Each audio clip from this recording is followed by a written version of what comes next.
حمد و صلات کے بعد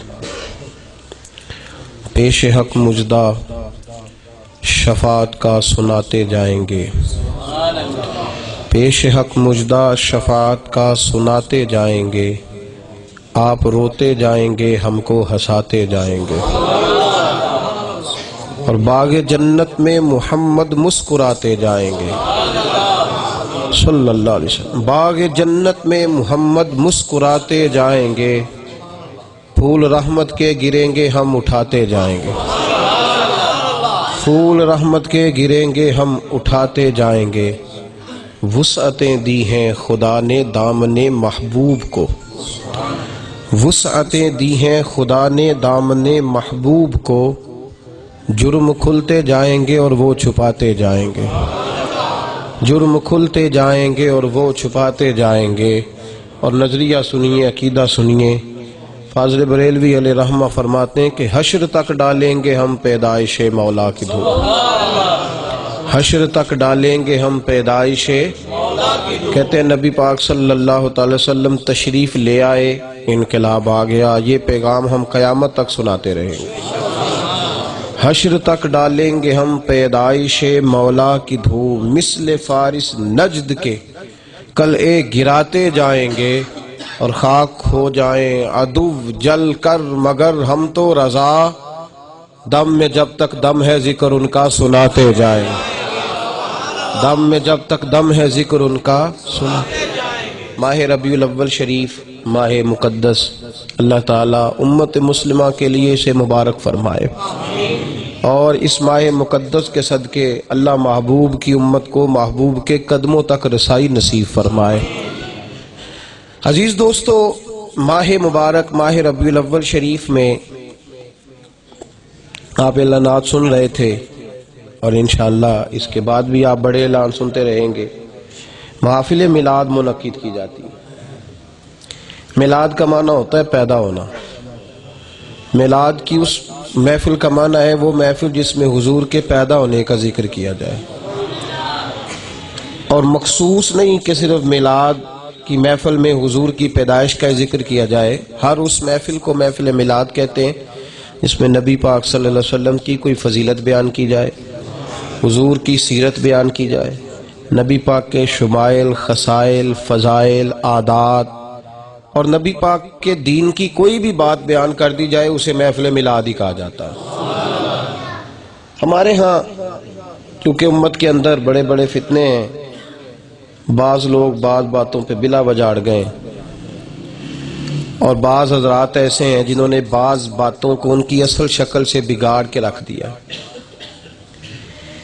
بہت سارے ایسے حضرات ہیں جو محفل میلاد بڑی پرتپاک طریقے سے مناتے ہیں، لیکن میلاد کی جھنڈیاں لگاتے نماز گزار دیتے ہیں،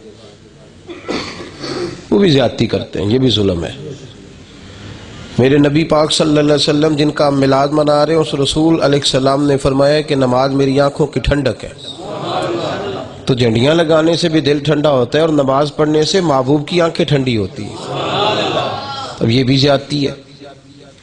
اگر کوئی بینڈ باجے کے ساتھ جلوس نکالتا ہے تو یہ بھی ظلم کر رہا ہے، وہ یہ بھی زیادتی ہے۔ نبی پاک صلی اللہ علیہ وسلم نے فرمایا میں آلات موسیقی توڑنے آیا ہوں، تو اگر کوئی مزامیر کے ساتھ یہ کر رہا ہے تو یہ بھی غلط ہے۔ تیسرے نمبر پر، اگر کوئی شخص میلاد النبی صلی اللہ تعالی علیہ وآلہ وسلم کے لیے ہاتھ میں پلیٹ لے کے چوک میں کھڑا ہے اور اس نے میلاد کو بھکاری بنا دیا ہے، تو یہ بھی اس کا ظلم ہے، اس لیے کہ یہ محبوب کی محبت کا معاملہ ہے۔ میلاد کو رسوا نہیں کرنا چاہیے۔ بچے کھڑے ہیں چوکوں میں، چوراہوں میں، یہ زیادتی ہے، بہت بڑا ظلم ہے۔ میلاد کے لیے تو ہماری جان بھی حاضر ہے نا، اس لیے کہ یہ حضور کے ذکر کی بات ہے، تو نبی پاک کے نام پر کوئی بندہ سوال کرے اور اس طرح وہ مانگتا پھرے، چے معنی دارت، کس طرح کی عجیب بات۔ تو مہربانی اس کام کو بھی رکیں، 100% روکیں، خود بھی اس سے منع ہو۔ پھر چوتھی بات جو بڑی ضروری ہے اور آپ حضرات کے سمجھنے کی ہے، توجہ ہے آپ حضرات کی میری بات، ماڈل بنتے ہیں۔ اگر روڑی والی جگہ پہ کوئی ماڈل بنا دے،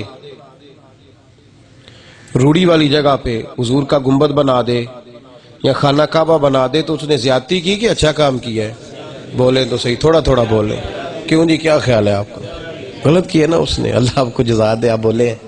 عرض کرنے کا مقصود ہے میری طرف توجہ کر کے، ماڈل ضرور بنائیں لیکن چھت پہ بنائیں، اور نیچے کھڑے رہ کے زیارت کریں اس کی.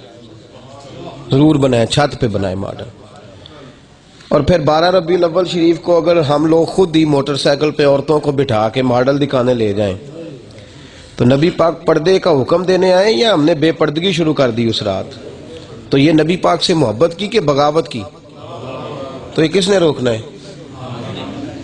جنہیں بولے ہوئے نہیں بنا رہا روکو گے، باقی سارے آندے ہو ٹھیک ہے جو ہو رہے. کوئی بات کریں گے، کسی کو سمجھائیں گے؟ کس طرح کر کے سمجھائیں گے؟ کس طرح کر کے سمجھائیں گے کہ آپ اس کو کہیں گے تو وہ چڑھ جائے گا؟ اس طرح کر کے، حکمت کے ساتھ، دانائی کے ساتھ، پیار کے ساتھ. توجہ ہے میری بات پر آپ؟ دانائی کے ساتھ، پیار کے ساتھ سمجھائیں، قائل کریں دوستوں کو، ان کو کہیں یار یہ درست نہیں. اور پھر میلاد شریف کے حوالے سے اور بھی کچھ چیزیں ایسی ہیں جو قابل غور ہیں، ان پر بھی خاص توجہ کریں. ایسا نہ ہو کہ میلاد کا لنگر بھی تقسیم ہوتا رہے تو امیروں کے ہتھے چڑھے. 12 ربیع الاول کو کوئی پلیٹ کسی غریب کو بھی دے دیں. وہ 12 میلاد پہ بھی کسی غریب کی عزت نہیں ہوتی، وہ بھی چندہ دینے والوں کی عزت ہی ہوتی ہے. میں 2-4 دن پہلے بھی عرض کر رہا تھا ایک جگہ پہ، میں فیصل آباد گیا تو بیان شروع ہوتے ہی ایک آدمی وہ نوٹوں کی لے کے، وہ نئے نئے نوٹ لے کے آتے ہیں، دل بھی بڑا للچاتا ہے ان کی طرف. تو کھڑا ہو گیا تو میں نے کہا یار یہ رکھ دو، اپنے پاس رکھو، یہ مناسب نہیں. نذرانہ سنت ہے لیکن یہ تو دکھاوا ہے، اس کو سنبھال دو. ایک بابا جی پیچھے سے کہنے مولوی صاحب تقریر تو تساں پتہ نہیں کی کرنی، مینوں تہاڈی گل دا واہ مزہ آیا ہے. تو میں نے کہا جناب وہ کیسے؟ کہنے لگے مجھے 30 سال ہو گئے، 35 سال مسجد کی صفائی کرتے. میری بات کی سمجھ آ رہی ہے ذرا؟ میں پہلے اپنی کوتاہی بیان کر رہا ہوں کہ ہمارے اندر کیا کمیاں ہیں، وہ ہم نے دور کرنی ہے. میلاد آ گیا ہے، ہم نے ان کوتاہیوں کو دور کرنا ہے. درود شریف پڑھ لیں ایک دفعہ. کی گل ہوئی؟ نہیں چل رہا؟ بولو، اس کو کھول کے آ دیں. اب اس کو بھی چلانا ہے کہ بند کرنا ہے؟ تھوڑا اور آ دیں، پیچھے سے کھولیں. جی ٹھیک ہے، اب آواز آئے گی. بیٹھ جائیں آپ، ٹھیک ہو گئے. اللہم صلی علی سیدنا مولانا محمد معدن الجود والکرم. تو کہنے لگے مجھے 35 سال ہو گئے مسجد کی صفائی کرتے. توجہ ہے حضرات کی میری بات؟ کہنے لگے میں باقی سارے ٹائم سب سے پہلے مسجد آتا ہوں، لیکن جب میلاد شریف کی محفل ہوتی ہے تو میں پیچھے بیٹھتا ہوں. میں مولوی نہیں دے کجی نیڑے ہو کے سنیا. میں کہ کیوں؟ کہنے میرے کو دتھی کوئی نہیں نا. مولوی نیڑے ہو کے بندہ سنے جہدے کول دتھی ہوئے تے میرے کول کوئی نہیں، تے لہذا میں پیچھا ہوں کہ بھئی نہ پی ایویں دتھیاں والے مہدی نہ چڈن. یہ ظلم ہے. میرے محبوب غریبوں کو عزت دینے آئے ہیں. میلاد کا معنی اعزاز دینا ہے. لسٹ ہوتی ہے، لسٹ. اب کوئی بات ایسی نہ ہو جائے جس سے یہ چھلکے کہ میرے اندر کوئی ایسی بات ہے، اللہ معاف کرے غرور سے. 15-20 جگہیں ایسی ہیں جن سے میں نے معذرت کر لی. میں نے کہا یار میں نہیں آ سکتا. ویسے بھی میں اپنے آپ کو کبھی خطیب نہیں سمجھا تو میں نہیں آ سکتا، معذرت. اس لیے کہ بعض جلسوں پہ جائیں تو لسٹ دیتے ہیں، کہتے ہیں میلاد ہو رہا ہے، حضور کا میلاد، اس پہ تعریف کرنی ہے آپ نے، فلانے چودھری صاحب کی، فلانے سیٹھ صاحب کی، وہ تعریف کرنی ہے. کارڈ پہ نام لکھ کے دیتے ہیں، کارڈ پہ یہ نام لے لیں. تو میں نے کہا اگر نہ لیے جائیں تو کیا قیامت آ جائے گی؟ لیکن وہ لینے پڑتے ہیں، وہ مجبوری ہے. کہتے ہیں جی اس نے تعاون کیا ہے، اس نے فلاں کیا ہے، اس نے لنگر پکایا. تو اس نے کس کے لیے پکایا؟ بندوں کے لیے کہ اللہ کے لیے؟ تو پھر اس کو کیا ضرورت ہے؟ اس کو تو چاہیے تھا دے کے چھپ جاتا، خاموش ہو جاتا. اس کو تو چاہیے تھا ذکر ہی نہ آتا دور دور تک اس کا. تو تھوڑی سی اصلاح کی بھی ضرورت ہے. اس طرح کا کوئی طریقہ نہ اختیار کریں جس سے زیادتی ہوتی ہے. نعت خانوں کو بلایا بھی جاتا ہے، پھر یہ بھی کہا جاتا ہے بڑے ظالم ہے، 30,000 لیتے ہیں 40. تو کیوں بلایا آپ نے؟ جاگ رسائی کیوں کرتے ہو اہل سنت کی؟ فلاں مولوی صاحب کو بلایا تھا جی، انہوں نے بڑے نخرے دکھائے جی، 40,000 بھی لیا. تو کیوں بلایا تھا آپ نے؟ اور میں اب تھوڑا سا اور بھی جو محبت والے ساتھی ایسی بات کرتے ہیں، میں سختی کرتا ہوں بعض اوقات. وہ کہتے ہیں 40,000 مولوی صاحب نے لیا تو آپ نے علاقے سے کتنے اکٹھے کیے تھے؟ وہ بھی بتائیں. کس قدر ظلم کی بات ہے. ادھر سے بھی تماشا لگا ہوا، ادھر بھی لگا ہوا ہے. میلاد کے دن آئے نہیں تو آپ دیکھیں سوشل میڈیا پہ کیا تماشے لگے، اس کا یہ ریٹ ہے، اس کا کیوں بدنام کرتے ہو؟ یہ مسلک کسی میرے جیسے واعظ خطیب پیر مولوی کا نہیں، یہ اعلیٰ حضرت فاضل بریلوی کا مسلک ہے، یہ صدر الافاضل سید نعیم الدین مراد آبادی کا مسلک ہے، یہ حجت الاسلام مولانا حامد رضا صاحب رحمۃ اللہ علیہ، یہ غزالی زماں علامہ سید احمد سعید شاہ کاظمی کا مسلک، یہ محدث اعظم پاکستان کا ہے علیہم الرحمہ۔ کیوں اس کو رسوا کیا جاتا ہے؟ ہمارے بزرگ مولانا سردار احمد صاحب رحمۃ اللہ علیہ کو فیصل آباد سے کسی نے جھنگ بلایا، وقت کا سب سے بڑا محدث حافظ الحدیث، تو 10 بندے میلاد کی محفل میں اس نے بٹھائے۔ حضرت کے ایک شاگرد ناراض ہو گئے، کہنے لگے جناب اتنے بڑے محدث کو بلایا آپ نے، خدمت بھی کوئی نہیں کی، رات کی پکی روٹیاں آگے رکھ دی ہیں، اور 10 بندے۔ تو حضرت محدث اعظم نے سن لیا تو آنکھوں میں آنسو آئے، کہنے لگے تو نے کتنا ظلم کیا ہے، میں اس کی دعوت دیکھ کے تھوڑی آیا ہوں، اس کی روٹی دیکھ کے تھوڑی آیا ہوں، میں 10 بندوں کو دیکھ کے تھوڑا واز کروں گا، میں واز تو زمین پہ بیٹھ کے کر رہا ہوں اور پاکستان میں کر رہا ہوں، لیکن راضی میں گنبد خضرا والے رسول کو کر رہا ہوں، مجھے اس کی کیا ضرورت ہے کہ سامنے ہم نے نہ کبھی قطرے پہ غور کیا اور نہ دریا دیکھا، بس جہاں تیری جھلک دیکھی وہیں ڈوب گئے۔ تو نظریات کو بدلیں، افکار کو بدلیں، تھوڑے سے اپنے اندر تبدیلی لائیں، یہ سنجیدہ لوگوں کی جماعت ہے، اس کو میلاد کو میلہ ٹھیلا نہ بنائیں، بڑی مہربانی، یہ سنجیدہ لوگوں، اس کو سنجیدگی کا رنگ دے، سنجیدگی کا، خوبصورتی کا رنگ دے، کوئی ایسی کچی بات نہ کریں آپ جس سے بار کسی کو موقع ملے بات کرنے کا۔ ایک بات یہ ہماری اصلاح، دیکھیں میں نے اپنی بات پہلے کی ہے، اب خوگر حمد سے تھوڑا سا گلا بھی سن لے، وہ جو لوگ سیرت کی کانفرنسیں بڑی ڈٹائی کے ساتھ کرتے ہیں، وہ اسلام زندہ باد کانفرنس بڑے زور سے کرتے ہیں، ووٹ لینے کے لیے دین کے نام پہ بڑے جلسے کرتے ہیں، کوئی فتویٰ نہیں انہیں یاد آتا، میلاد شریف کا موقع آتا ہے تو آپ لوگوں سے سوال پوچھتے ہیں کہاں لکھا ہوا ہے، اور ہماری قوم بڑی سادی ہے، فوراً آ کے پوچھ لیتی ہے، کہتی ہے جناب واقعی نبی پاک کے زمانے میں میلاد ہوا تھا؟ عجیب معاملہ ہے بھئی، عجیب بات پوچھ رہے ہو، نبی پاک کے صحابہ حدیثیں پڑھتے تھے، سنتے تھے، بیان کرتے تھے، آگے بخاری شریف رکھ کے کہ بغیر بخاری کے؟ تو بخاری رکھ کے حدیث پڑھنا جائز کہ ناجائز؟ کو نہیں بول دے پہ تسی، اللہ جانتا ہے، انجی تسی ادھوں اگے نہیں بول دے، آندے ہو میں تے ایڈا پڑھیا ہی نہیں۔ سنیں بھائی یہ فرق ہے، اتنا سا فرق ہے، اس بات کو سمجھ لیں۔ صحابہ حدیثیں پڑھتے تھے؟ بولے نا یار۔ سنتے تھے؟ مجالس ہوتی تھی حدیث کی، شیوخ الحدیث ہوتے تھے، مرویات ہیں صحابہ کی، بخاری کے بغیر، بخاری کے، تو آج حدیثیں ہیں، پڑھی بھی جاتی ہیں، پڑھائی بھی جاتی ہیں، سنی بھی جاتی ہیں، اور لیکن بخاری شریف کے اتنا سا فرق ہے، اس بات کو آپ سمجھ لیں، اپنے ذہن پہ بٹھا لیں۔ میلاد وہ بھی مناتے تھے، رسول اللہ کا میلاد وہ بھی مناتے تھے، نبی پاک صلی اللہ علیہ وسلم کے تذکرے وہ بھی کرتے تھے، حضور کی آمد پر خوشی کا اظہار مدینے والوں نے کھول کے کیا تھا، بس وہ ذرا ان بچیوں نے جب حضور آئے تھے تو دف بجا لی، طلع البدر علینا پڑھ لیا، وہ ننھی بچیاں جو بیٹھ کر وہاں دف بجاتی تھی، رسول پاک کی جانب اشارے کر کے گاتی تھی اور کہتی تھی ہم کوئی غریب نہیں، ہم کوئی ایسے لوگ نہیں کہ جنہیں ملتا کچھ نہیں، کہنے لگی وہ ننھی بچیاں جو بیٹھ کر وہاں دف بجاتی تھی، رسول پاک کی جانب اشارے کر کے گاتی تھی، اور تعارف دیکھو کیسے کراتی ہیں۔ فیض جلندری کہتے ہیں وہ پتہ کیا کہتی تھی؟ کہتی تھی ہم ہیں بچیاں نجار کے عالی گھرانے کی، خوشی ہے آمینہ کے لال کے تشریف لانے کی، ہمیں خوشی ہے آمینہ کے لال کے، کوئی ہمیں کمی نہ سمجھے، کوئی ہمیں چھوٹا نہ سمجھے، ہم ہیں بچیاں نجار کے عالی گھر۔ حضور کی میلاد کی خوشی کرنا کن لوگوں کا کام ہے؟ عالی لوگوں۔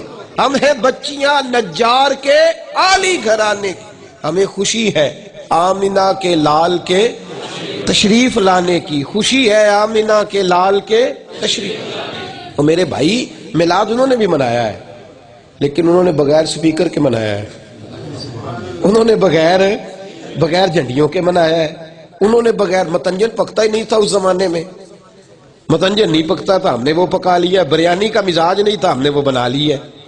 بات کو سمجھو نا، بات وہی ہے جو وہ صحابہ کرتے تھے. دیکھو نا، میلاد ہو رہا ہے، نبی پاک کے صحابہ بیٹھے ہیں. توجہ ہے آپ حضرات کی؟ میں آپ کو میلاد سناتا ہوں جو صحابہ مناتے تھے. حضرت ابو ہریرہ فرماتے ہیں صحابہ بیٹھے ہیں نبی پاک کی مسجد میں، مسجد نبوی میں میلاد ہو رہا ہے. ایک صحابی کہتا ہے بھائی اللہ تعالیٰ نے حضرت عیسیٰ علیہ السلام تو دیکھو ہمارے نبی کی شان، لیکن اللہ نے حضرت عیسیٰ کو بھی تو روح اللہ بنایا ہے نا. دوسرے کہنے لگے موسیٰ کو اللہ نے کلیم اللہ بنایا ہے. ہمارے محبوب کی شان دیکھو، وہ کلیم اللہ ہے اور حضور علیہ السلام اپنے اپنے رنگ میں. اب وہ جملہ یہاں شارحین نے لکھا ہے، وہ جملہ جو جس تک صحابہ پہنچنا چاہتے تھے وہ بعد میں نبی پاک نے انہیں دیا ہے. اصل مراد ان کی یہی تھی، یار ہمارے نبی کی کیا شان ہے. حضرت ابراہیم خلیل اللہ ہے پر ہمارے پیغمبر کی کیا شان ہے. حضرت نوح نجی اللہ ہے پر ہمارے نبی کی کیا شان ہے. صحابہ باتیں کر رہے تھے اور میرے نبی پردے کے پیچھے سن رہے تھے. حضور سن رہے تھے. جب سب نے باتیں کر لی تو چاہیے تھا نا حضور کہتے یہ کیا باتیں کر رہے ہو، اٹھو کوئی نفل چول پڑھو، قرآن شریف پڑھو، یہ تم کس چکر میں ہو. حضور باہر آئے اور نبی پاک صلی اللہ علیہ وسلم نے فرمایا کیا کہہ رہے تھے؟ کہا حضور کہہ رہے تھے آپ کی بڑی بات، حضرت عیسیٰ روح اللہ ہے پر آپ کی کیا بات ہے. جناب نوح نجی اللہ ہے پر آپ کی کیا بات، حضرت آدم صفی اللہ ہے پر آپ کی کیا بات ہے. میرے محبوب پاک علیہ السلام نے یہ نہیں فرمایا کہ یہ مجالس کا کیا مطلب، اٹھو درود پڑھو، تلاوت کرو، ذکر کرو. محفل کا کیا معنی؟ میرے محبوب نے محفل کرنے والوں کو ایک لفظ دیا، جس تک وہ پہنچنا چاہ رہے تھے وہ جملہ حضور نے دیا. فرمایا ٹھیک ہے، حضرت آدم صفی اللہ، نوح نجی اللہ، ابراہیم خلیل اللہ، اسماعیل ذبیح اللہ، موسیٰ کلیم اللہ، عیسیٰ روح اللہ، الا و انا حبیب اللہ. فرمایا مجھے اللہ نے اپنا حبیب بنا کے بھیجا ہے، میں اللہ کا محبوب بن کے آیا ہوں، میں محبوب ہوں. یہ جملہ حضور نے عطا فرمایا. اب صحابہ کرام کو لفظ مل گیا کہ محبوب کو کہنا کیا ہے. وہ جس تک وہ پہنچنا چاہ رہے تھے وہ لفظ حضور نے خود عطا فرمایا. نعمتیں بانٹتا جس سمت وہ ذیشان گیا، نعمتیں بانٹتا جس سمت وہ ذیشان گیا، ساتھ ہی منشی رحمت کا قلم دان گیا. اور فاضل بریلوی وہ جملہ جو بعد میں مظفر وارسی نے کہا کہ میرا تو سب کچھ میرا نبی ہے، وہ جملہ فاضل بریلوی بڑا عرصہ پہلے اس کی روح دے گئے. کہنے لگے انہیں جانا،